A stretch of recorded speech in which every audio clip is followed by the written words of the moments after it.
കൂടുതൽ കുരുത്തത് വെയിലത്ത് പാടൂല എന്ന് ആരോ പറഞ്ഞിട്ടിട്ടില്ലേ? അങ്ങനെയാണെങ്കിൽ എന്നാൽ പിന്നെ നമുക്ക് തീയുമ്മ തന്നെ അങ്ങോട്ട് തുടങ്ങാം.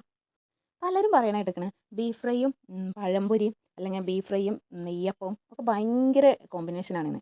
അങ്ങനെ പല വീഡിയോകളിൽ ഞാൻ കണ്ടിട്ടുമുണ്ട്. അപ്പം പിന്നെ എന്നാൽ നമുക്കൊന്നാണ്ട് ചെയ്ത് നോക്കിയാൽ എന്താണെന്ന് വിചാരിച്ചിട്ട് വീട്ടിൽ രാത്രി ഉണ്ടാക്കി വെച്ചിരുന്ന ബോട്ടി ഫ്രൈ ഉണ്ടായിരുന്നു കേട്ടോ. അതും നമ്മളെ പഴംപൊരിയും ഒന്ന് പിടിച്ച് നോക്കാൻ വിചാരിച്ചിട്ട് ഞാൻ രാവിലെ തന്നെ വേഗം കുറച്ച് മാവ് തട്ടിക്കൂട്ടി ഉണ്ടാക്കി പഴംപൊരി ഉണ്ടാക്കാൻ കേട്ടോ.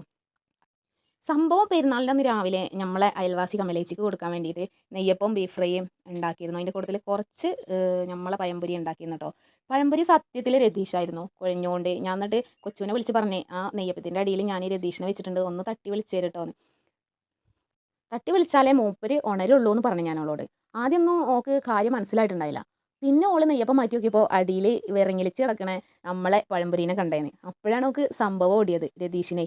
അപ്പോൾ എന്തായാലും കുഴഞ്ഞിട്ടാണെങ്കിലും ഒടുക്കത്തെ ടേസ്റ്റ് ചെയ്യുന്നു. പക്ഷേ എനിക്ക് ശരിക്കും അന്ന് തിന്നാൻ പറ്റിയില്ല. അപ്പോൾ അതെന്തായിരിക്കും എന്ന് ഞാൻ പറയാണ്ട് തന്നെ നിങ്ങൾക്കൊക്കെ പലർക്കും അറിയുമെന്ന് വിചാരിക്കണേ. പെരുന്നാളിൻ്റെ അന്ന് രാവിലത്തെ സംഭവം അത് ഒരു ഒന്നൊന്നര തിരക്കും ബദ്ധപ്പാടായിരിക്കും അല്ലേ. അത് തന്നെയാണ് നമുക്കും സംഭവിച്ചത്. എന്തായാലും ഇന്ന് രാവിലെ നമ്മൾ പഴംപൊരി ഉണ്ടാക്കി ആ ബോട്ടി ഫ്രൈൻ്റെ കൂടെ ഒന്ന് പിടിക്കാമെന്ന് വിചാരിച്ച് സെറ്റാക്കി വെച്ചു കേട്ടോ. പിന്നെ ചുറ്റും ഒന്നും നോക്കിയില്ല. നമ്മളെ ബോട്ടി ഫ്രൈ അവിടെ റെഡിയാക്കി വെച്ചിരുന്നേ ആ പാത്രത്തിലേക്കിട്ട്. പിന്നെ അങ്ങോട്ട് ഒടുക്കത്തെ അറ്റാക്കായിരുന്നു കേട്ടോ. ഒടുക്കത്തെ ടേസ്റ്റ് ആയിരുന്നു.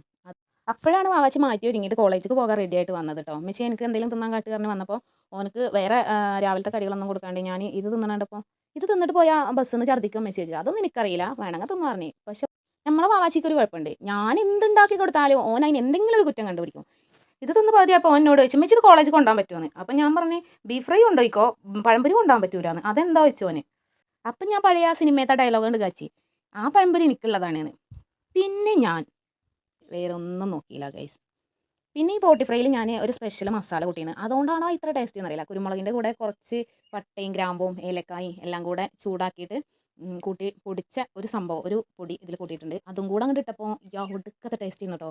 എന്തായാലും നിങ്ങൾ ബോട്ടി ഫ്രൈയോ അല്ലെങ്കിൽ ബീഫ് ഫ്രൈയോ ഒക്കെ ഉണ്ടാക്കി നോക്കുമ്പോൾ ഇതുപോലെ ഉണ്ടാക്കി നോക്കി. ഇത് നമ്മളെ പഴംപൊരിക്ക് മാത്രമൊന്നുമല്ല, നമ്മുടെ നല്ല അടിപൊളി കുത്തരീൻ്റെ ചോറിനും ഇത് ബെസ്റ്റ് ആട്ടോ. ഞാൻ അതും കഴിച്ച് നോക്കിയിരിക്കണം.